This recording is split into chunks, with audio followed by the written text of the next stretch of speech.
का भूगर्भीय time bomb zone 6 घोषित, और इसी घोषणा के साथ ब्यूरो ऑफ इंडियन स्टैंडर्ड के द्वारा ये जो नए भूकंपीय जोन की घोषणा की गई है, जो कि भूकंपीय जोन 6 है, इसी घोषणा के साथ भारत की 61% आबादी पर एक बड़ा खतरा मंडराने लगा है। तो क्या 61% आबादी भारत की समाप्त होने वाली है?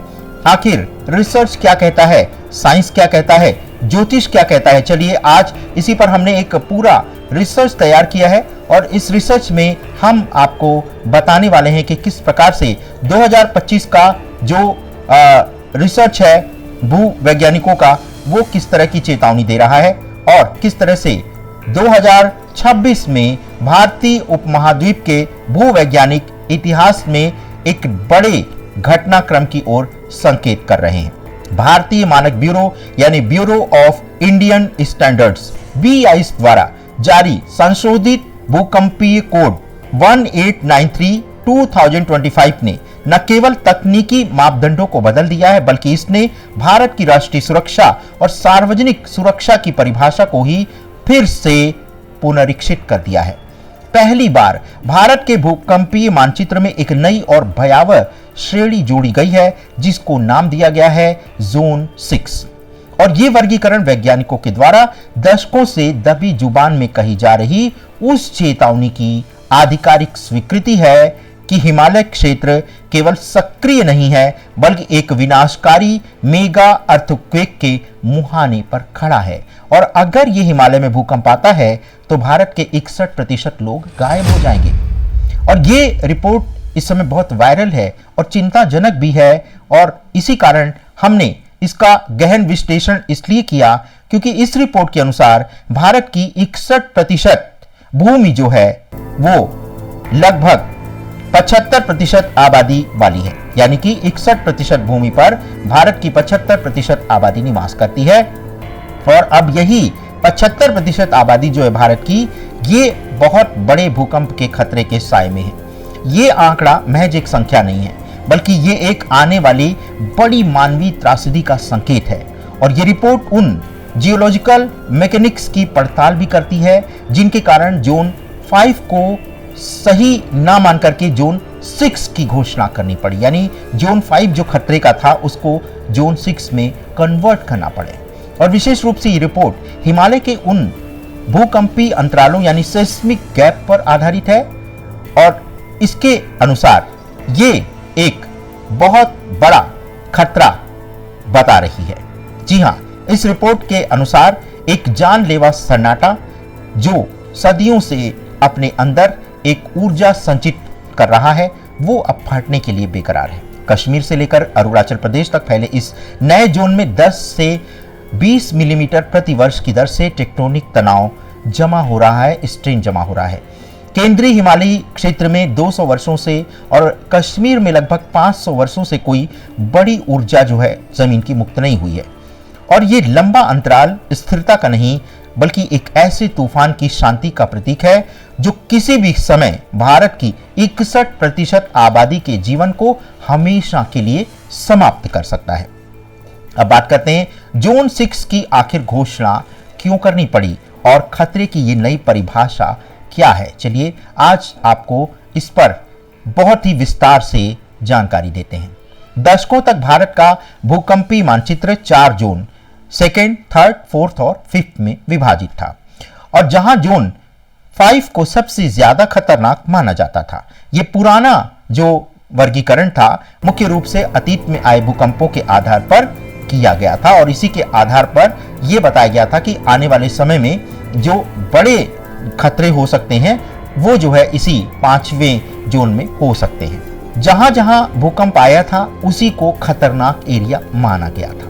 लेकिन 2025 के अपडेट ने इस पुरानी सोच को ध्वस्त कर दिया है। जी हां, पहले उन एरियाज को खतरनाक घोषित किया गया था जहां पर ऐसे विनाशकारी भूकंप आए थे, लेकिन जो जोन 6 है इसकी घोषणा इसलिए की गई है क्योंकि यहां पर कोई बड़ा विनाशकारी भूकंप आया तो नहीं है, लेकिन यह कहा जा रहा है कि यहां पर एक बड़ा खतरा जो अभी तक आए सारे भूकंप के रिकॉर्ड को तोड़ सकता है, वो खतरा मंडरा रहा है। तो अब हम आपको बता रहे हैं कि ये जो नया कोड है, ये जो भूकंप खतरे का जो नया जोन बना है, इसके पीछे का पूरा साइंस क्या है। और ये जो पूरी साइंटिफिक रिपोर्ट है, ये नहीं देखती कि इतिहास में कहां तबाही हुई है, बल्कि ये गणना कर रही है कि सक्रिय भ्रंश रेखाओं यानी एक्टिव फॉल्ट्स में कितना तनाव जमा हो गया है। यानी जो ये हमने आपको पहले भी बताया कि ये जो जोन 6 घोषित हुआ है, ये इस आधार पर घोषित नहीं किया गया है कि अतीत में कितनी बड़ी घटनाएं कहां कहां हुई हैं। जोन 6 को तो इसलिए घोषित किया गया है क्योंकि यहां पर वैज्ञानिकों ने देखा है कि ये जो जोन 6 का एरिया है, यहां पर धरती के अंदर एक बड़ा तनाव जमा हो गया है और पिछले 300 वर्षों में अभी तक इस एरिया में कोई बड़ा भूकंप आया नहीं है। यही कारण है कि जोन 6 को अब एक बड़ी तबाही का संकेत माना जा रहा है। हैरानी की बात यह है, आश्चर्य की बात यह है कि इसी भूकंप 6 में भारत की 75% आबादी निवास करती है। अब आप समझ सकते हैं कि भविष्यवाणिका में जो भविष्यवाणी की गई थी कि 33% लोग ही जीवित बचेंगे, तब आप इस भविष्यवाणी को वैज्ञानिकों की साइंटिफिक स्टडी से जब आप मैच करते हैं तो बात में कहीं ना कहीं दम तो लगता ही है। तो चलिए अब हम आपको बताते हैं कि किस तरह से हिमालय का ये जो पूरा आर्क है, पीर पंजाल से लेकर के मिशिमी हिल्स तक, ये एक ही विशालकाय मेगा थ्रस्ट फॉल्ट पर बैठा हुआ है और इसे अलग अलग जोन में बांटना वैज्ञानिक रूप से गलत था। इसीलिए अब पूरे हिमालय क्षेत्र को, जिसमें जम्मू और कश्मीर, लद्दाख, हिमाचल प्रदेश, उत्तराखंड और पूर्वोत्तर भारत को एक ही सुपर क्रिटिकल श्रेणी में रख दिया गया है। ये जो जोन 6 का एरिया है वो घनी आबादी वाला है। इसमें बात करते हैं जम्मू, कश्मीर और लद्दाख की। सबसे पहले तो ये क्षेत्र पहले जोन 4 और 5 के मिक्स श्रेणी में आता था। अब 2025 के मानचित्र ने इसे पूरी तरह से जोन 6 में डाल दिया है, जो कश्मीर घाटियों में सदियों से जमा हो रहे तनाव को दर्शा रहा है। अब बात करते हैं उत्तराखंड की। पहले उत्तराखंड राज्य के कुछ हिस्से जोन 4 में आते थे, जिससे निर्माण कार्यों में ढिलाई की गुंजाइश रहती थी। अब जो है ये पूरा राज्य यानी पूरा उत्तराखंड जोन 6 में आ गया है। अब ये देहरादून और नैनीताल जैसे शहरों के लिए एक बड़े खतरे की घंटी है, जो तेजी से शहरीकरण का शिकार हुए हैं।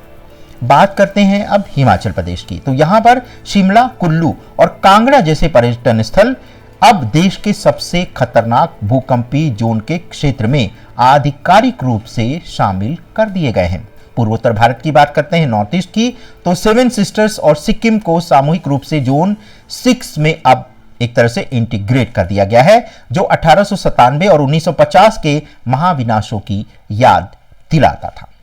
अब हम आपको बताते हैं कि आखिर बाउंड्री रूल का ये कड़ा प्रावधान क्यों किया गया है। तो 2025 का जो सबसे महत्वपूर्ण लेकिन सबसे कम चर्चित पहलू जो रहा वो बाउंड्री रूल का रहा। पहले अगर कोई शहर 2 जोनों की सीमा पर स्थित होता था तो प्रशासनिक सुविधा के लिए उसे कम खतरे वाले जोन में मान लिया जाता था, लेकिन नए कोड में इसे पलट दिया गया है। अगर कोई शहर या बस्ती 2 जोनों की सीमा पर स्थित है तो उसे स्वचालित रूप से हाई रिस्क वाले जोन में माना जाएगा। और ये नियम पंजाब, हरियाणा और उत्तर प्रदेश के तराई क्षेत्रों के उन लाखों लोगों के लिए गेम चेंजर है जो हिमालय की तलहटी में रहते हैं। और अब उन्हें जोन 4 और जोन 5 के बजाय सीधे जोन 6 के हाई स्टैंडर्ड मानकों का पालन करना होगा, क्योंकि भूगर्भिक शक्तियां राज्यों की सीमाओं को नहीं पहचानती हैं। अब बात कर रहे हैं उस विनाशकारी सन्नाटे की जो कि फैला हुआ है पूरे हिमालय बेल्ट में। जी हाँ, सेस्मिक गैप का जो विज्ञान है, जो उसको अब आपको बताते हैं कि सेस्मिक गैप का विज्ञान जोन 6 इसको बनाया क्यों गया, ये आखिर इसकी जरूरत क्यों पड़ी। तो वैज्ञानिकों के अनुसार भूविज्ञान में सन्नाटा जो है वो शांति का प्रतीक नहीं है। ये एक लोडेड गन की तरह है, बंदूक की तरह है, जिसका ट्रिगर कभी भी दब सकता है। भारतीय प्लेट यूरेशियन प्लेट के नीचे लगभग 47 मिलीमीटर प्रति वर्ष की गति से नीचे की ओर धंस रही है और इसमें लगभग 15 से 20 मिलीमीटर का जो कन्वर्जेंस है यानी संकुचन है वो सीधे मेन हिमालयन थ्रस्ट यानी MHT पर जमा हो रहा है।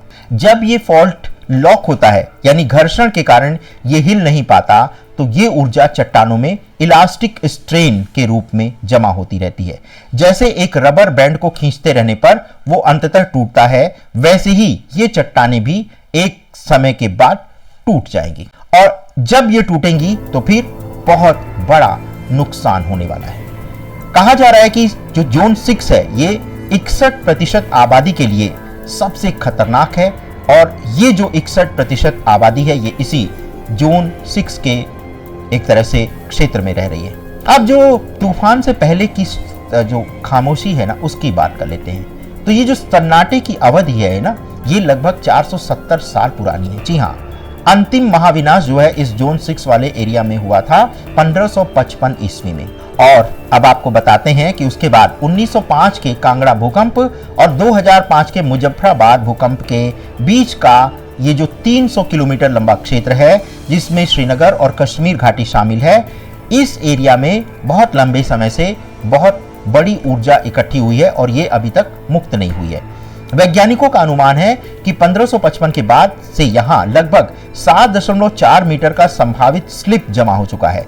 और विनाशकारी क्षमता की अगर बात करें तो अगर ये जो विनाशकारी स्लिप जमा हुई है अगर ये एक साथ फ्री हो जाती है तो यहाँ 7.6 से लेकर के 8 तीव्रता का एक बड़ा विनाशकारी भूकंप जो है वो ला सकती है। जोन 6 में कश्मीर का शामिल होना इसी 500 साल पुराने उधारी का नतीजा है, यानी जो ऊर्जा इस एरिया में इकट्ठी हुई है वो कभी भी फट सकती है और जब ये होगा तो प्रकृति एक तरह से अपनी वसूली पर उतर आएगी, यानी कि जो विनाश अभी तक रुका हुआ था वो हो जाएगा। हिमालयी अंतराल की अगर बात करें तो सेंट्रल हिमालयन गैप की अगर बात करते हैं तो उत्तराखंड का पूरा राज्य एक टाइम बम पर बैठा है और इसे कहा जाता है सेंट्रल गैप। और इसके सन्नाटे की अवधि यानी 222 वर्ष जो है हो गए हैं, यहाँ पर कोई बड़ी ऊर्जा जो है वो अभी फ्री नहीं हुई है।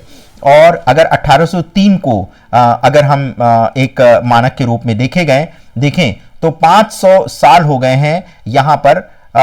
अगर 1505 के हिसाब से देखे गए तो लास्ट जो भूकंप आया था वो 1505 में आया था, यानी कि यहाँ पर एक तरह से लॉन्ग टर्म में देखें तो 500 साल हो गए इस एरिया में कोई भीषण भूकंप नहीं आया है। और अगर 1803 को माना जाए अगर तो 222 वर्ष हो गए हैं इस एरिया में कोई बड़ा भूकंप नहीं आया। अंतिम जो घटना घटी थी इस एरिया में वो 1803 में 7.8 तीव्रता का भूकंप आया था और 1505 में यहाँ पर 8.2 से लेकर के 8.8 तीव्रता का भूकंप आया था। तो ये क्षेत्र जो है 1905 के कांगड़ा और 1934 के बिहार नेपाल भूकंप के बीच स्थित है। और यहाँ 1991 में उत्तरकाशी और 1999 में चमोली में जो भूकंप आए थे वो इतने छोटे थे कि वहाँ पर 6.8 और 6.6 के थे और उन्होंने जो ये झटके थे ये काफ़ी कम तीव्रता के थे और उस झटके के कारण यहाँ पर जो ऊर्जा पिछले 500 सालों में या पिछले 222 सालों में जो इकट्ठी हुई है उसका 1% भी कम नहीं हुआ है। उल्टे इस जो भूकंप के कारण यहाँ पर जो लॉक हुई फॉल्ट लाइन थी यहाँ पर दबाव और अधिक बढ़ा दिया है। जब हमने जीपीएस डेटा से इसकी पुष्टि की तो यहाँ पर स्लिप डेफिसिट इतना अधिक पाया कि ये 8.7 तीव्रता के भूकंप को जन्म दे सकता है, यानी यहाँ पर इतनी ऊर्जा इकट्ठी है कि 8.5 से ज्यादा मेगा क्वेक जो है आ सकता है। अगर 1803 के भूकंप ने दिल्ली की कुतुब मीनार को नुकसान पहुंचाया था तो अगर 8.7 तीव्रता का भूकंप दिल्ली एनसीआर में आ जाए तो आप समझ लीजिए कि वो किस हद तक इस पूरे एरिया को जमींदोज कर सकता है। अब बात करते हैं इतिहास के पन्नों में दर्ज तबाही की। जी हाँ, जब धरती डोली थी तो जोन 6 को विनाशकारी कहा गया था, लेकिन इसे समझने के लिए अब हमें इतिहास के उन पन्नों को पलटना होगा जब इन अंतरालों ने अपनी चुप्पी तोड़ी थी। इतिहास बताता है कि वर्तमान सन्नाटा कितना घातक हो सकता है। 1555 का कश्मीर भूकंप, इस समय जो झटका आया था 7.6 से लेकर के 8 तीव्रता का था और ऐतिहासिक ग्रंथों में ये हमें उल्लेख मिला है कि झटके इतने तेज थे कि जो लोग जमीन में थे वो हवा में उछल गए थे। झेलम नदी का मार्ग बदल गया था और भूस्खलन के कारण प्राकृतिक बांध बन गए थे। महीनों तक ये झटके महसूस किए गए थे। और अगर आज के संदर्भ की बात की जाए तो 1555 में आप समझिए कि वहां पर आबादी बहुत कम थी और मकान लकड़ी के बनते थे और लचीली धज्जी दीवारी तकनीक से बने थे। आज की श्रीनगर कंक्रीट के जंगल में बदल चुका है जो कहीं से भी लचीला नहीं है। अगर 1555 की पुनरावृत्ति होती है तो जान माल का नुकसान अकल्पनीय होगा। अब बात करते हैं 1803 का गढ़वाल का भूकंप। इसके कारण दिल्ली तक हड़कंप मचा था और गढ़वाल में आए भूकंप की तीव्रता थी 7.8 और यह भूकंप इतना शक्तिशाली था कि इसका केंद्र गढ़वाल उत्तराखंड में होने के बावजूद इसने 300 किलोमीटर दूर दिल्ली में भारी तबाही मचाई थी और इसी कारण कुतुब मीनार का ऊपरी गुंबद भी गिर गया था। इस घटना से चेतावनी ये है कि यह घटना ये हमें बताती है कि जोन 6 का खतरा केवल पहाड़ों तक सीमित रहने वाला नहीं है, बल्कि पहाड़ों में जब यह खतरा होगा तो गंगा के मैदानी इलाकों की मिट्टी भूकंपीय तरंगों को कई गुना बढ़ा देगी, जिसका पूरा असर जो है उत्तरी क्षेत्र में पड़ेगा, जिसके कारण दिल्ली, नोएडा और गुरुग्राम जैसे शहर सीधे निशाने पर आने वाले हैं। 1905 के कांगड़ा भूकंप की अगर बात करें तो इस समय 20,000 मौतें हुई थी। 7.8 तीव्रता का भूकंप कांगड़ा घाटी में आया था और इसमें कांगड़ा घाटी पूरी तरह से नष्ट हो गई थी। धर्मशाला और कुल्लू में भारी तबाही हुई थी। मरने वालों का आंकड़ा 20,000 से अधिक था। जोन 6 का जो ये जोन 6 में ये घोषित हो गया है ये एरिया। 1905 के भूकंप की अगर बात करें तो 1905 में भूकंप जो है जिस फॉल्ट लाइन पर आया था वो अभी भी सक्रिय है। कांगड़ा के आसपास का क्षेत्र फिर से ऊर्जा संचित कर रहा है। 120 साल का अंतराल एक नए भूकंप के लिए एक सफिशिएंट ऊर्जा यहां पर जमा कर चुका है और अगर ये ऊर्जा मुक्त होती है तो आप समझ लीजिए 8 से ज्यादा का भूकंप आएगा, जिसमें कि पूरी की पूरी घाटी ये तबाह हो सके। 1950 के असम भूकंप की बात करें, ये भूगोल बदलने वाला झटका इतना तीव्र था कि इसकी जो तीव्रता थी वो 8.6 रिक्टर स्केल पर मापी गई थी और ये अभी तक हिमालय में दर्ज सबसे शक्तिशाली भूकंपों में से एक माना जाता है। और इस भूकंप ने ब्रह्मपुत्र नदी का तल ऊपर उठा दिया था, जिससे बाढ़ का स्वरूप हमेशा के लिए बदल गया था और इसके कारण पहाड़ टूटकर नदियों में गिर गए थे। और इस घटना से हमें यह पता चलता है कि हिमालय 8.5 तीव्रता के मेगा अर्थक्वेक को पैदा करने में पूरी तरह से सक्षम है। जोन 6 का उद्देश्य ऐसे ही महाविनाश के लिए इंफ्रास्ट्रक्चर को तैयार करना है। अब बात करते हैं 61% आबादी और जनसांख्यिकी टाइम बम किस तरह से पूरी ये जो बम है ये 61% आबादी को एक तरह से खतरे में डाल रहा है। आपको बता दें कि ये सिर्फ एक डरावना आंकड़ा नहीं है, बल्कि ये भारत के अनप्लान्ड अर्बनाइजेशन की एक कड़वी सच्चाई है। भारत के सबसे घनी आबादी वाले क्षेत्र, जिसमें उत्तर भारत के मैदान और सबसे तेजी से बढ़ते शहर या तो जोन 6 में है या उसके प्रभाव के क्षेत्र में है। शहरी घनत्व का जाल पूरी तरह से बढ़ गया है। जोन 6 के अंतर्गत आने वाले शहर अब छोटे पहाड़ी कस्बे नहीं रहे, बल्कि कंक्रीट के अनियंत्रित जंगल में कन्वर्ट हो चुके हैं।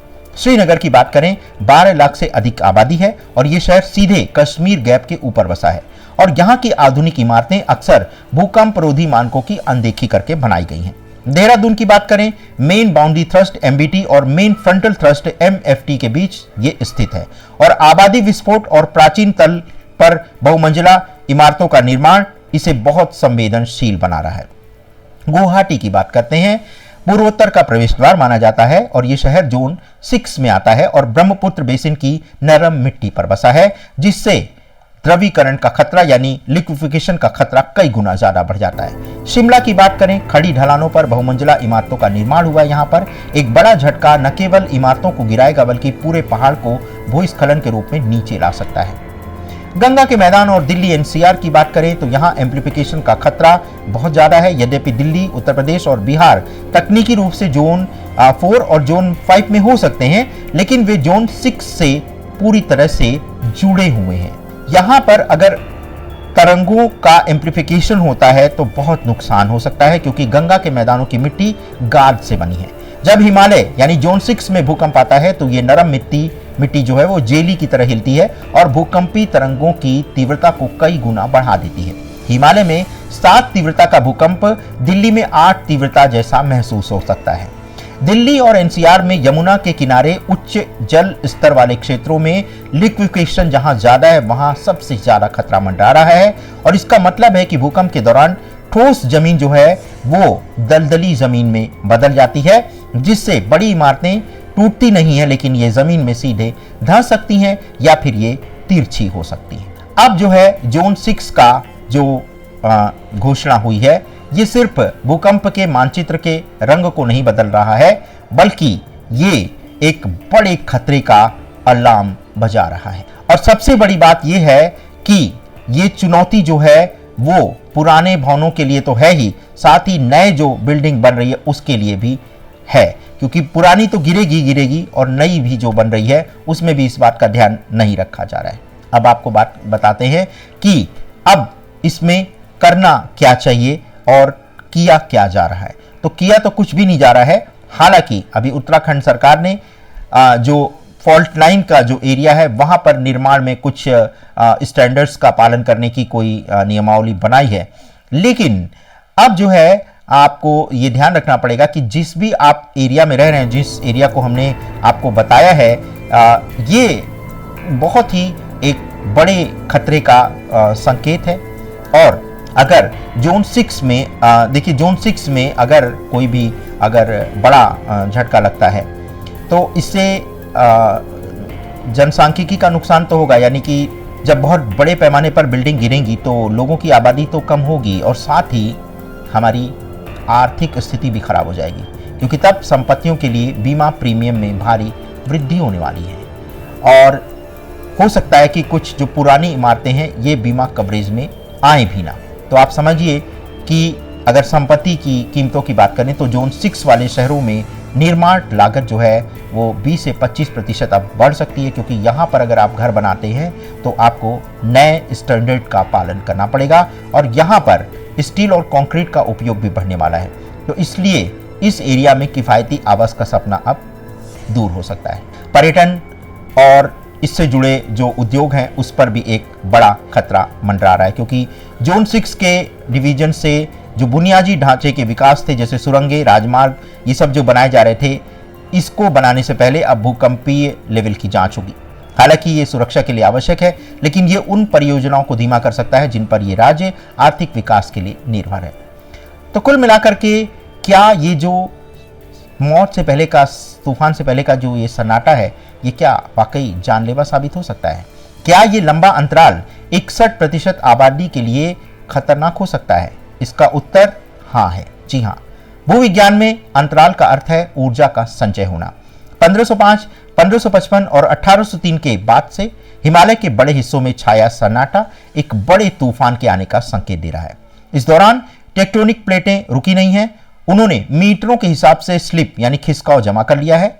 कश्मीर में 7 मीटर, उत्तराखंड में 9 से 10 मीटर का यह संभावित खिसकाव एक ऐसा बारूद है जो कभी भी फट सकता है। जोन 6 का निर्माण सरकार द्वारा इसलिए किया गया है कि ये खतरा अब सिर्फ संभावना नहीं है, बल्कि ये अब एक वास्तविकता बन चुका है। 2025 का भूकंप का ये नया जोन एक बड़ी चेतावनी है और अगर हमने अपनी निर्माण शैली, अपनी तैयारी और अपनी मानसिकता को नहीं बदला तो हिमालय का अगला बड़ा झटका आधुनिक भारत के इतिहास की एक बड़ी त्रासदी बन सकता है। तो सन्नाटा टूट रहा है और जोन 6 हमें उस शोर में जाने के लिए तैयार रहने को कर रहा है जो कि आने वाला है। तो ये था दर्शकों आज का हमारा ये विशेष एपिसोड। आशा करते हैं कि जोन 6 के इससे अच्छा विश्लेषण आपको सोशल मीडिया पर कहीं नहीं मिलेगा और इसमें हमने आपको पूरी लॉजिक के साथ सारी बातें आपको बता दी। तो अगर आप इस एरिया में रहते हैं, यानी कि आपको जो हमने जोन 6 के जो एरियाज बताए हैं, ऐसा नहीं है कि जोन 6 में अगर भूकंप आएगा तो सिर्फ जोन 6 ही प्रभावित होगा, क्योंकि जोन 6 में जो भूकंप आने वाला है उसकी जो तीव्रता होगी वो 8.5 से 9 तीव्रता होगी और अगर ये जमीन के ऊपरी हिस्से में आया तब तो आप समझ लीजिए कि किसी का भी बचना मुश्किल होगा। लेकिन अगर इतने बड़े पैमाने पर इतनी अधिक तीव्रता का अगर भूकंप आता है तो आप समझ लीजिए कि उस जोन 6 के 300 से लेकर के 500 किलोमीटर तक के जो एरिया होंगे वहां पर भी भारी भूकंप का नुकसान झेलना पड़ सकता है। तो ऐसा नहीं है कि जोन 6 ही सिर्फ खतरनाक है, बल्कि जोन 6 से 300 से लेकर के 500 किलोमीटर तक के जो क्षेत्र होंगे वो भी एक बड़े खतरे का संकेत कर रहे हैं। तो दर्शकों, ये था हमारा आज का 61% आबादी किस प्रकार से भारत की एक बड़े महाविनाश के चपेट में आने वाली है, इस पर था हमारा ये विशेष विश्लेषण, विशेष रिसर्च। और आप इसे अब खारिज नहीं कर सकते हैं क्योंकि ये हमारी बात नहीं है, ये भूवैज्ञानिकों की बात है और ये ब्यूरो ऑफ इंडियन स्टैंडर्ड्स के द्वारा ये नया जोन घोषित किया गया है। हमने इसमें अपने मन से कुछ भी नहीं जोड़ा है।